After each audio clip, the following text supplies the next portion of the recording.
Welcome पिलामाने आज आम पढ़ा तुम द विलेज जज विषय से देख ये गोटे गाँव रोटे पंचायत बसती समस्ते बस कथा होती गाँ ग्रामवासी सब बस जड़े ठिया विभिन्न तुम देखुव यहाँ गोटे गछमूल गोटे पिंडी उपर गोटे गाँव रोटे मानते पंचायत बसी प्रेजेंट करें बर्तमान विषय को जा पूर्व मुझे तुमको ये चित्रटा देखाईदेली यार संबंधी विषयटा अच्छी द विलेज जज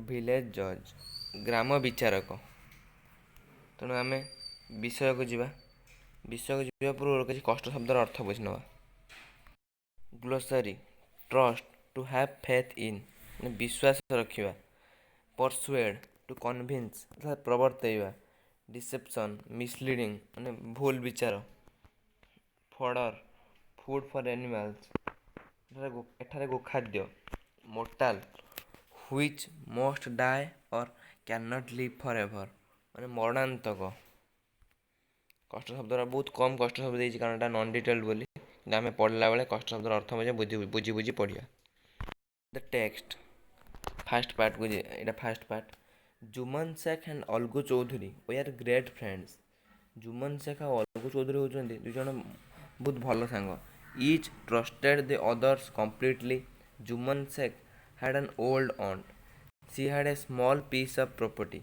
Juman had persuaded her to transfer the property to his name. So long as it was not done, the aunt had been treated with great kindness and respect. But when the property was transferred, all kindness vanished. Juman and his wife Kariman became harsh and rude.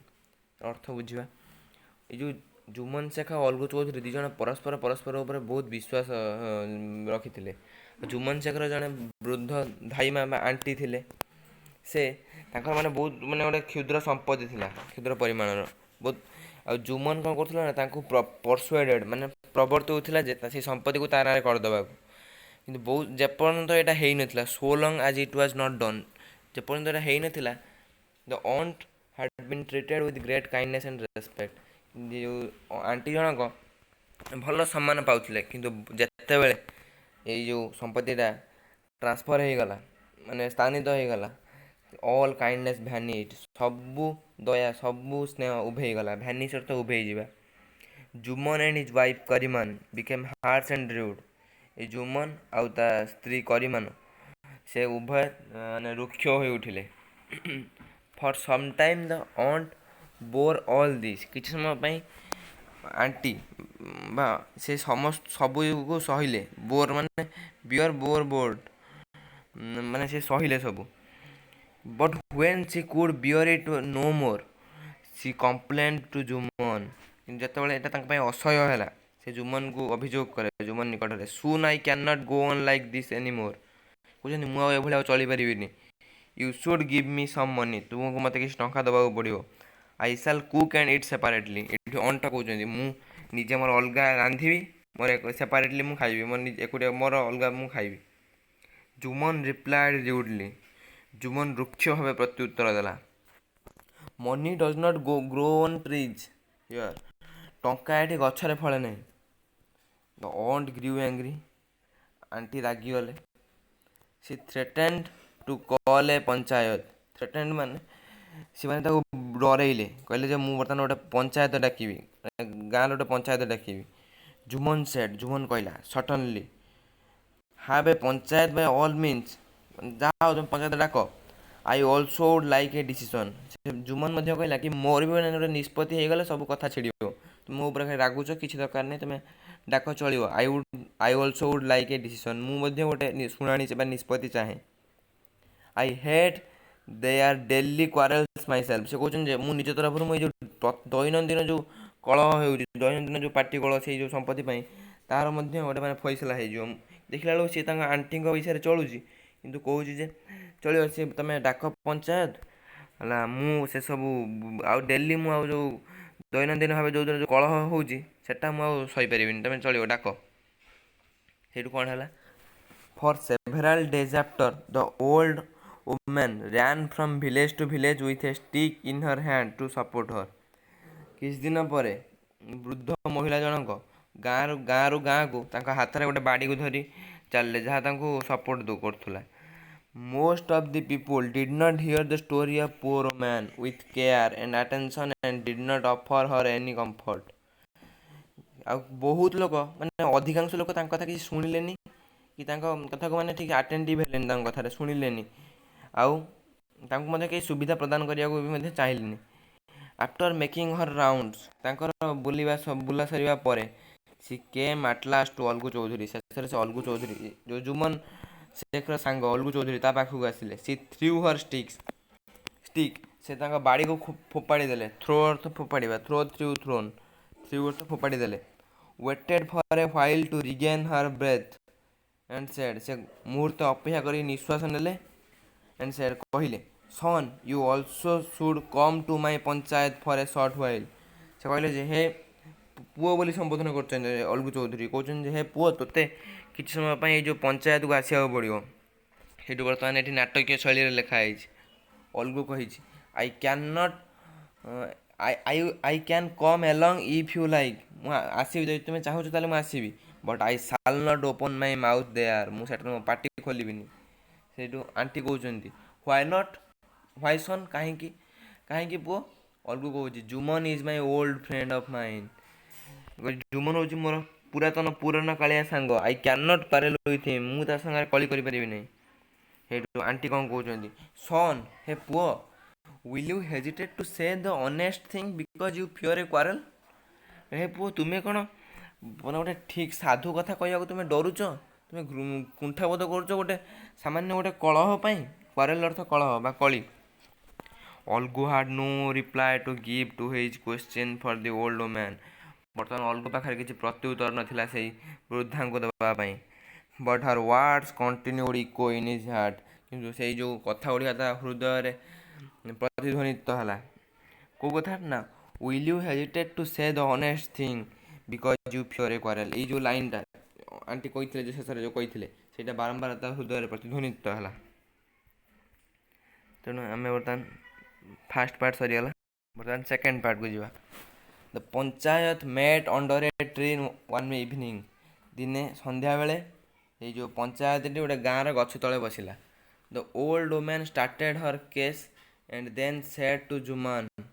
ଏଠି ଜମନ୍ ଲେଖା ହେଇଛି, ଏଟା Jumman. Whom would you like to be the panch. ଏଠି ଗୋଟେ ମାନେ ଗଛ ମୂଳରେ ଗୋଟେ ସନ୍ଧ୍ୟାବେଳେ ପଞ୍ଚାୟତରେ ବସିଲା, ଗାଁ ଲୋକ ସବୁ ବସିଲେ।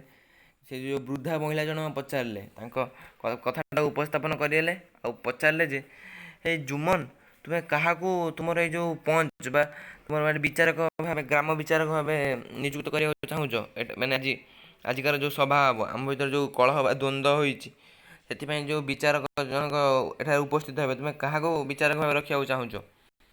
ଜୁମନ୍ ଆନ୍ସାର୍ଡ ଆଙ୍ଗ୍ରିଲି। ଜୁମନ୍ ରାଗିକି ଉତ୍ତର ଦେଲା, ଲେଟ୍ ମି ନଟ୍ ସେ ଏନିଥିଙ୍ଗ ନାଓ। ବର୍ତ୍ତମାନ ମୋତେ କିଛି କୁହ ନାହିଁ। ଅଣ୍ଟ ମାନେ aunty, it is your show. ଏଇଟା ତୁମ ଇଚ୍ଛା। Have anyone you like. ତୁମେ ଯାହାକୁ ଚାହୁଁଛ ତାକୁ ରଖ। ସି ସେଡ୍, ସେ କହିଲେ, ପୁଅ ମାନେ son, have fear of God. ଭଗବାନଙ୍କ ଠାରେ ଭୟ ରଖ। The panch is nobody's friend or enemy. Do you accept Algu Chaudhary? ସେ କହୁଛନ୍ତି ଯେ ଏଠି ଗ୍ରାମ ବିଚାରକ ଜଣକ କାହାର ବନ୍ଧୁ, କାହାର ଶତ୍ରୁ ନୁହେଁ। ଆଉ ପୁଣି କହୁଛନ୍ତି, ତୁମେ ଅଲଗୁ ଚୌଧୁରୀଙ୍କୁ ପଞ୍ଚ ହିସାବରେ ବା ଗ୍ରାମ ବିଚାରକ ହିସାବରେ ଗ୍ରହଣ କରିବ କି? ଆଇ ନେମ୍ ହିମ୍ ଆଜ୍ ଚିଫ୍ ଜଜ୍। ମୁଁ ତାଙ୍କୁ ଚିଫ୍ ଜଜ୍ ହିସାବରେ ବାଛିଛି। ଅଲଗୁ କହୁଛି, ମାନେ ଅଲଗୁକୁ ବାଛିଛନ୍ତି ବୋଲି ଆମର ଏଇ ଯେଉଁ ଅଣ୍ଟ ଜଣକ କହୁଛନ୍ତି ଜୁମନ୍କୁ। Jumman was overjoyed but he hid his feelings and replied, let it be Algu Chaudhary. Jumman ପୁରା ବହୁତ ଖୁସି ହେଇଗଲା। କାହିଁକି ଖୁସି ହେଲା? କାରଣ ସେ ତା ସାଙ୍ଗ, ସେ ନିଶ୍ଚିତ ହେଇଗଲା ଯେ ତା ସାଙ୍ଗମାନେ ତା ସପକ୍ଷରେ ଉତ୍ତର ଦେବ, ସପକ୍ଷରେ ବିଚାର ରଖିବ। କିନ୍ତୁ ବଟ୍ ହି ହିଡ୍, ଏଟା ହିଡେନ୍। ହିଡ୍ ଅର୍ଥ ମାନେ ହାଇଡ୍ ଅର୍ଥ ଲୁଚେଇବା, ହିଡ୍ ଅର୍ଥ ଲୁଚେଇ ଦେଲା। ତାର ଯେଉଁ ଭାବନାକୁ, ଫିଲିଙ୍ଗସକୁ ସିଏ ମାନେ ଯେଉଁ ଖୁସି ହେଇଗଲା, ତାକୁ ସେ ଲୁଚେଇକି କହିଲା। ବଟ୍ ହି ହିଡ୍ ହିଜ୍ ଫିଲିଙ୍ଗସ୍, ତାର ଭାବନାକୁ ଲୁଚେଇ ଦେଲା। ଆଉ ଏଣ୍ଡ ରିପ୍ଲାଏଡ୍, ପ୍ରତ୍ୟୁତ୍ତର ଦେଲା, ଲେଟ୍ ଇଟ୍ ବି ଅଲଗୁ ଚୌଧୁରୀ। ହଉ ଚଳିବ, ଅଲଗୁ ଚୌଧୁରୀ ହଉ। Algu did not want to be mixed up in this affair. କିନ୍ତୁ ଅଲଗୁ ଏଇ ଅଲଗୁ ଚୌଧୁରୀ ଯେଉଁ ଲୋକଟି ଜୁମନ ଶେଖର ସାଙ୍ଗ, ସେ କିନ୍ତୁ ଏ ମାମଲାରେ ପଶିବାକୁ ଚାହୁଁନଥିଲା।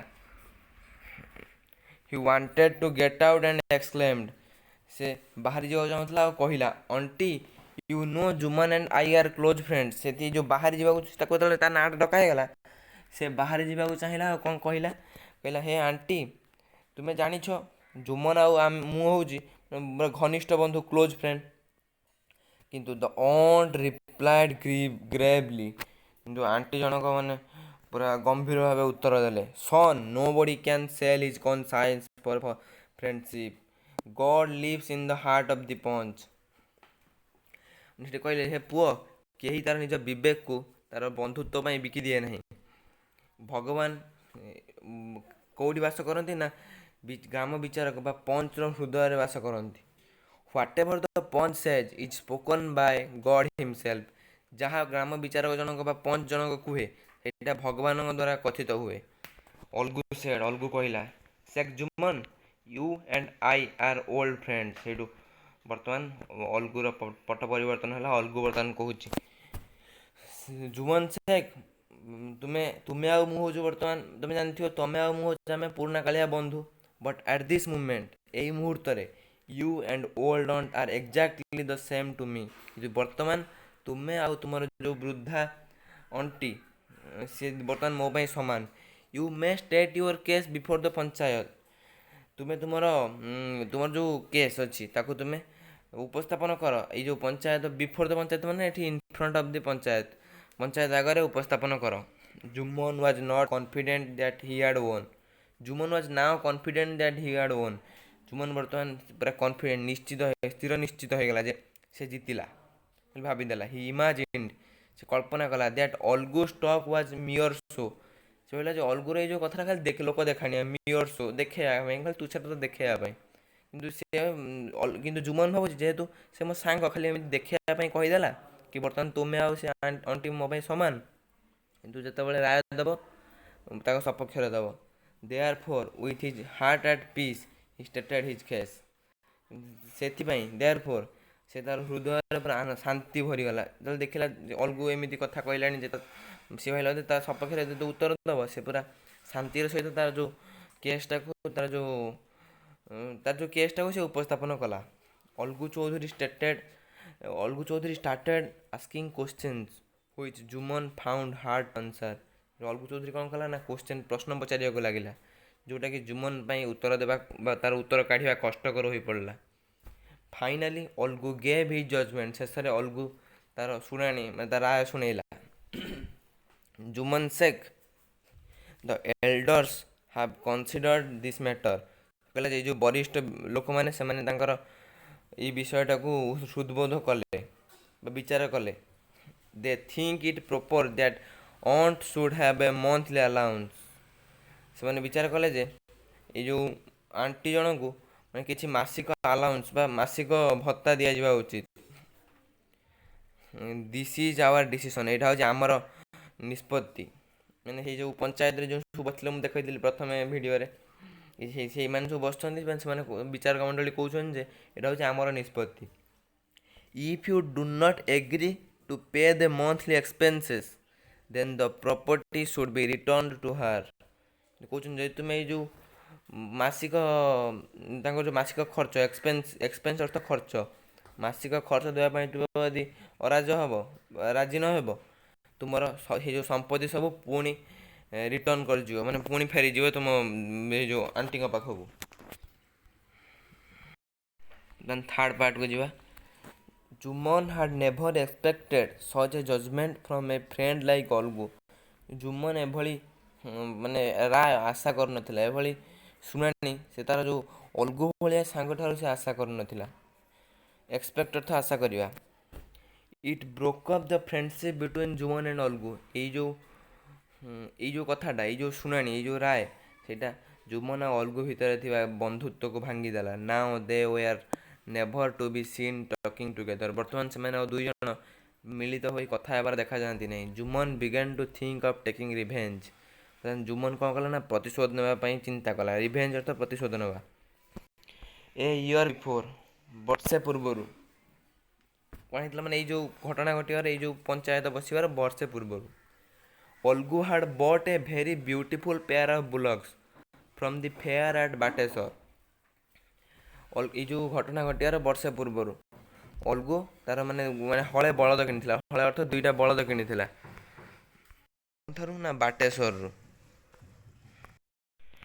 ଆଜ୍ ହିଲ୍ ଲେଖା ହେଇଛି ବୋଲେ as ill luck would have it one of this bullock happened to die only a month after Jumman's panchayat. କିନ୍ତୁ ଦୁର୍ଭାଗ୍ୟବଶତଃ ଆଜ୍ ହିଲ୍ ନୁହେଁ ଆଜ୍ ଇଲକ୍ ଉଡ୍ ହ୍ୟାଭ୍ ଇଟ୍ ଦୁର୍ଭାଗ୍ୟବଶତଃ ଏଇ ହେଲା ତା ଭିତରୁ ଗୋଟେ ବଳଦ ମରିଗଲା ମାସେ ପରେ। ଜୁମନ୍ ଏକ୍ସକ୍ଲେମ୍ଡ ଏମଙ୍ଗ ଫ୍ରେଣ୍ଡସ୍ ଜୁମନ୍ ତା ସାଙ୍ଗମାନଙ୍କ ମଧ୍ୟରେ କଥା ହେଲା this is punishment for is deception. Jumman ତା ସାଙ୍ଗମାନଙ୍କୁ କହିଲା ଯେ ଏଇଟା ହେଉଛି ତାର ଏଇ ଯେଉଁ ଡିସେପ୍ସନ୍ ଅର୍ଥ ତାର ଯେଉଁ ଠକିଲା ତାଙ୍କର ଯେଉଁ ଏମିତି ଯେଉଁ ଭୁଲ ନିଷ୍ପତ୍ତି ଦେଲା ସାଙ୍ଗ ସପକ୍ଷରେ ଯେଉଁ ନିଷ୍ପତ୍ତି ନ ଦେଇକି ଯେଉଁ ଆଣ୍ଟିଙ୍କ ବିଷୟରେ ନିଷ୍ପତ୍ତି ଦେଲା ତାଙ୍କ ସପକ୍ଷରେ ଏଇଟା ହେଉଛି ତାର ଫଳାଫଳ ତାଙ୍କର ଏଇଟା ହେଉଛି ତାର ପନିଶମେଣ୍ଟ ବୋଲି ଜୁମନ୍ ତା ସାଙ୍ଗମାନଙ୍କୁ କହିଲା। କାରଣ ଜୁମନ୍ ହାରିଯାଇଛି ଏଇ ଯେଉଁ ପଞ୍ଚରେ, ତେଣୁ ସେ ଏଇ ଯେଉଁ ତା ସାଙ୍ଗମାନଙ୍କୁ ଏଇ ଅଲଗୁ ବିଷୟରେ ଏଇଭଳି କିଛି କହିଲା। God sees all the good and evil ଭଗବାନ ସବୁ ଭଲ ଓ ମନ୍ଦ ଦେଖନ୍ତି। Algu suspected that Jumman had poisoned his bullock Algu ମାନେ ଟିକେ ଅନୁମାନ କଲା ଅଲଗୁର ସନ୍ଦେହ ହେଲା ଯେ ଜୁମନ୍ ତାର ଏଇ ଯେଉଁ ବଳଦମାନଙ୍କୁ ବିଷାକ୍ତ କରିଦେଇଛି। ହିଜ୍ ୱାଇଫ୍ ସେଡ୍ ତାର ସ୍ତ୍ରୀ କହିଲା Jumman is behind this Jumman ଏହା ପଛରେ ରହିଛି। A single bullock was of no use to Algu ଆଉ ଗୋଟିଏ ବଳଦର କ'ଣ ହଳ ହୁଏ? ଗୋଟିଏ ବଳଦ କିଛି କାମରେ ନଥିଲା ଅଲଗୁ ପାଇଁ।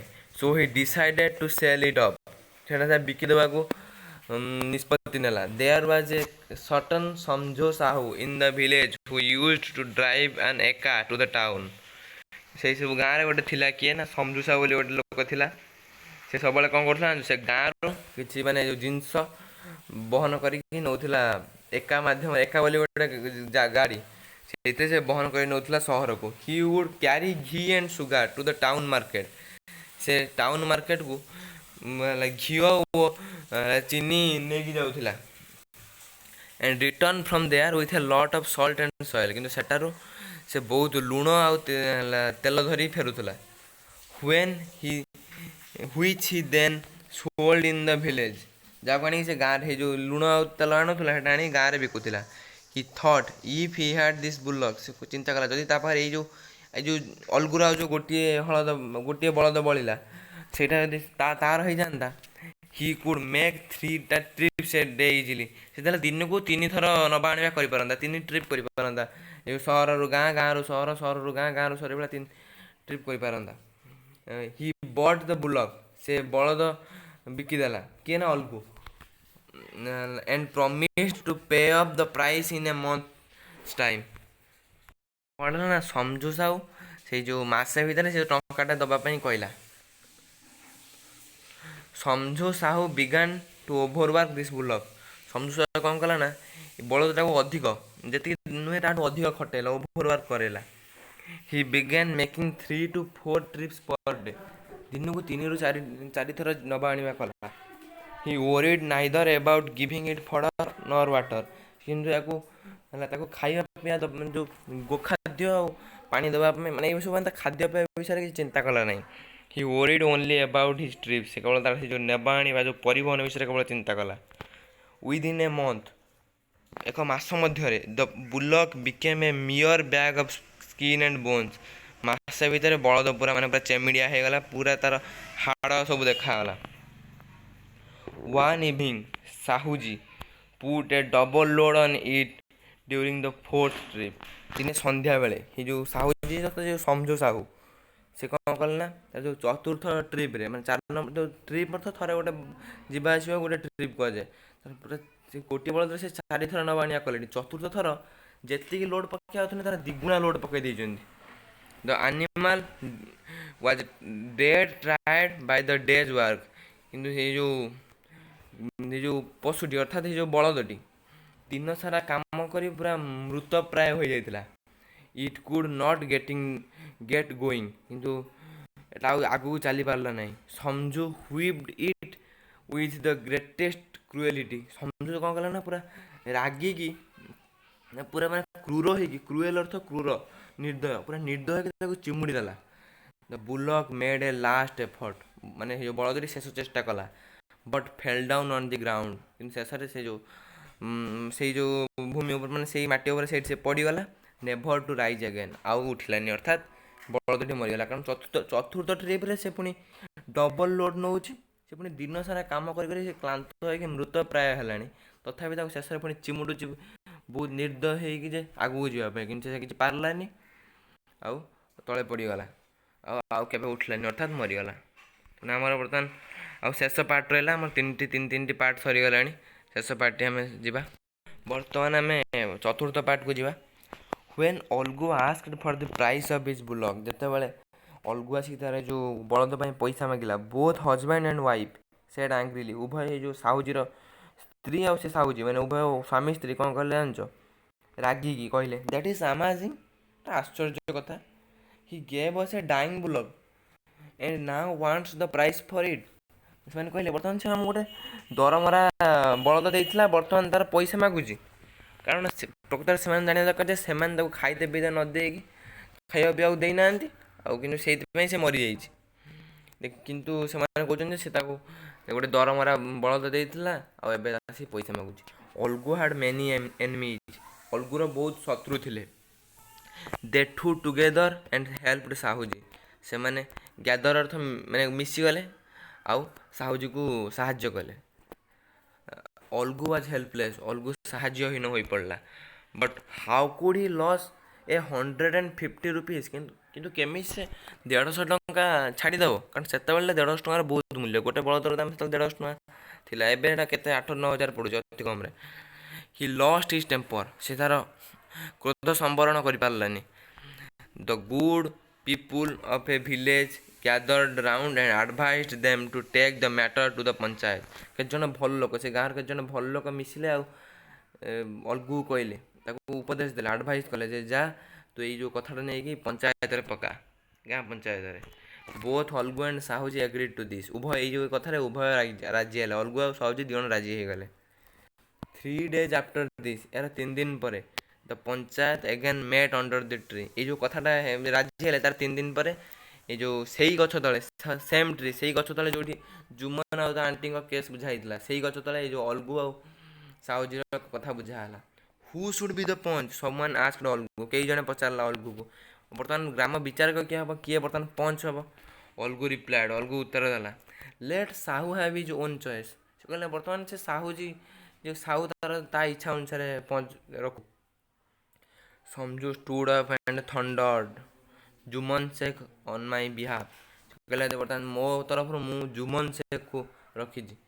ସେ କାହିଁ ଜୁମନ୍ ଶେଖ୍କୁ ରଖିଛି ନା, ଜୁମନ୍ ଶେଖ୍ ବିରୁଦ୍ଧରେ ଯେହେତୁ ଇଏ ଉତ୍ତର ଦେଇଥିଲା, ବର୍ତ୍ତମାନ ଜୁମନ୍ ଶେଖ୍ ରାଗିକି ଅଛି ଅଲ୍ଗୁ ଚୌଧୁରୀ ଉପରେ, ତେଣୁ ସେ ଜିତିଯିବ ସମଝୁ ସାହୁ, ଆଉ ତାକୁ ସେ ଯେଉଁ ବଳଦର ପଇସା ଦେବାକୁ ପଡ଼ିବନି, ସେଇଥିପାଇଁ ସେ ଜୁମନ୍ ଶେଖ୍କୁ ରଖିଛି। ସେଇଠୁ ଆମର ବର୍ତ୍ତମାନ ଭାବିଲ ଅଲ୍ଗୁ ଚୌଧୁରୀର ପ୍ରତିକ୍ରିୟା କ'ଣ ହେଇଥିବ? Jumman Shaikh was at first surprised, ପ୍ରଥମେ ଜୁମନ୍ ଶେଖ୍ ଆଶ୍ଚର୍ଯ୍ୟ ହୋଇଗଲା। And then began to think to himself, କିନ୍ତୁ ତାପରେ ଭାବିବାକୁ ଲାଗିଲା, ଆଇ ଆମ୍ ନାଓ ଏ ଜଜ୍, ବର୍ତ୍ତମାନ ମୁଁ ଜଣେ ହେଉଛି ବିଚାରପତି। ହ୍ୱାଟ୍ ଏଭର୍ ଆଇ ସେ, ଯାହା ବର୍ତ୍ତମାନ ମୁଁ କହିବି, now will be the voice of God, ଏଇଟା ହେଉଛି ଭଗବାନଙ୍କର ସ୍ୱର। I should stick to the truth and Nothing but the truth. ସେ କହିଲା ଯେ ବର୍ତ୍ତମାନ ମୁଁ କେବଳ ସତ୍ୟ ପଥରେ ରହିବି, ଆଉ ସତ୍ୟ ଛଡ଼ା ଆଉ କେଉଁ କଥା ମୁଁ କହିବିନି। ଯେମିତି କୋର୍ଟରେ ଯେମିତି କୁହନ୍ତି, ମୁଁ ଗୀତା ଶୁଣି ଶପଥ କରୁଛି ଯେ କେବଳ ସତ କହିବି, ସତ ଛଡ଼ା ଆଉ କିଛି କହିବିନି, ସେଇଭଳିଆ ସେ କହିଲା ଯେ ବର୍ତ୍ତମାନ ମୁଁ ପୁରା ସତ୍ୟ ପଥ ଅନୁସରଣ କରିବି, ଆଉ କେବଳ ସତ କଥାଟା ହିଁ କହିବି, ସତ୍ୟ ଛଡ଼ା ଆଉ କିଛି କହିବିନି। ଏ ଯେଉଁ ଜୁମନ୍ ଭାବିଲା ନିଜେ, ଯେତେବେଳେ ତାକୁ ବିଚାରପତି ଭାବେ ନିଯୁକ୍ତ କରାହେଲା। Elders put many question to both the parties, ଏ ଯେଉଁ ବରିଷ୍ଠ ଲୋକମାନେ, ସେମାନେ ଉଭୟ ପକ୍ଷକୁ ବହୁତ କ୍ୱେଶ୍ଚନ୍ ପଚାରିଲେ, ବହୁତ ପ୍ରଶ୍ନ ପଚାରିଲେ। ଆଟ୍ ଲାଷ୍ଟ, ଶେଷରେ ଜୁମନ୍ ଗେଭ୍ ଦ ଡିସିସନ୍, ଶେଷରେ ଜୁମନ୍ ଶୁଣାଣି ରାୟ ଶୁଣେଇଲା। ଅଲ୍ଗୁ ଚୌଧୁରୀ ଆଣ୍ଡ ସମଝୁ ସାହୁ, ସେ ପ୍ରଥମେ କହିଲା, ହେ ଅଲ୍ଗୁ ଚୌଧୁରୀ ଆଉ Samjhu Sahu, the elders have considered your case carefully, ଏଇ ଯେଉଁ ବରିଷ୍ଠ ଲୋକମାନେ ତୁମ କେସ୍କୁ, ତୁମର ଯେଉଁ ଘଟଣାକୁ ଭଲସେ ପୁରା ତନାଖନା କଲେ, ମାନେ ପୁରା ଯତ୍ନର ସହିତ ସେମାନେ ଦେଖିଲେ, ସେମାନେ ଶୁଣିଲେ।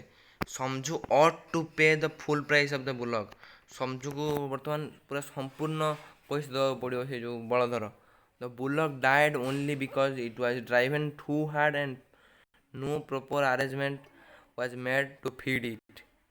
जो माने जो जुमन से कहला जे ये जो बलदटी मरला यार केवल गोटे कारण एटा बहुत या बहुत परिश्रम कराइला बहुत हार्ड वर्क करथिला कारण ताकू समझो साहू जे से बारंबार ताकू बहुत दिन 3-4 थर ट्रिप कराउथला तार पुणी खाया पिया कथा बुझु नथिला तेणु से ही पैसा दब तेणु आउ तापर पुणी लिखा है no proper arrangement was made to feed it याकू खाइबा देवाई किसी व्यवस्था से कर नथिला।